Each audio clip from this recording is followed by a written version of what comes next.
জানি বকুলপুরের রানী ঝলক দিতে জানি এসো ধর হয়ে গো রূপনগরে রানী আমি নাচাই নাচাই নাচাই বকুলপুর নাচাই বকুলপুর আরে নাচাই বকুলপুর এই আব্বাস বেগরে যে কি যে করম আমি না মাঝে মাঝে ওই পড় এই খাড়া করে লিখা বড় ভাই দেন দেখছেন খুলিলে কত বড় সাহস ওই আপনার জিনিস লে এই সিগদানা বেসিগদানা খেলতেছে ভাই মুসলিম সরকার তোমার একটা কথা কইল আর সেটা তুমি বিশ্বাস করলা তোমার ইচ্ছার বিরুদ্ধে তো আমি কোনোদিন কিছু করব না তোমার ছেলের উপর তুমি ভরসা রাখতে পারো মা তা জানি আমার ইচ্ছার বিরুদ্ধে তুই কিছু করবি না কিন্তু খারাপ মায়ের জড়াইয়া কোনো কথা উঠলে আমি কি করে সহ্য করি বাবা বল মা যাত্রা করলে কি মানুষ খারাপ হয়ে যায়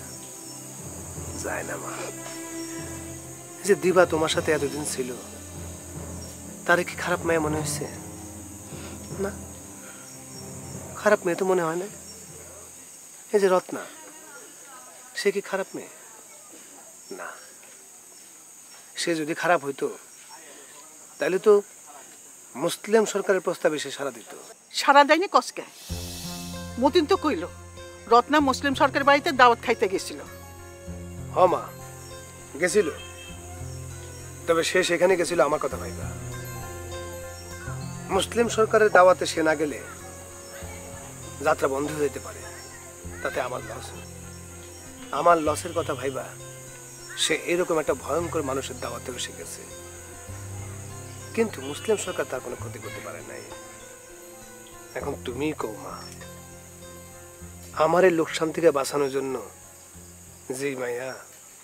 মুসলিম সরকারের মতো ভয়ঙ্কর লোকের দাওয়াতে যায় তারে আমি কি করে খারাপ ভাবি মা তুমি বলো তার প্রতি তো আমার কৃতজ্ঞ থাকা উচিত তারপরও তুমি যদি চাও তাহলে আমি ওর সাথে মিশুম না তুই মিশ আমার কোনো সমস্যা নেই কিন্তু তুই রত্নারে বিয়া করতে পারবি না কইছি তো মা তুমি না চাইলে এটা কোনোদিন হইব না লক্ষ্মী বাবা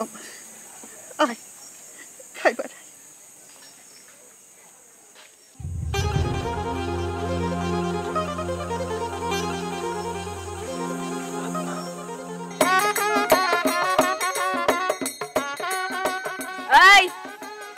আমারে না জিগে কোনো ছবি তুলবি না খুব শখ না ছবি তোলার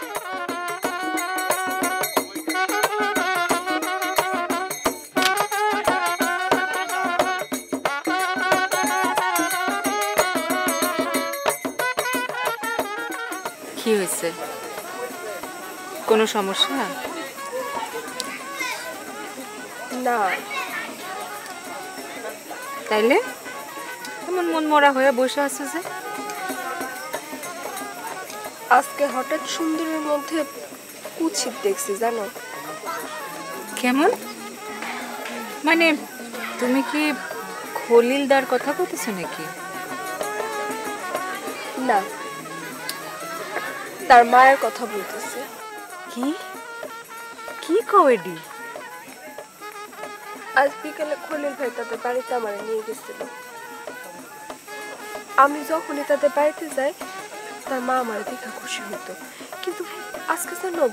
আমার দেখে কেমন জানি চেহারাটা বেজার করে রাখছিল মনে হলো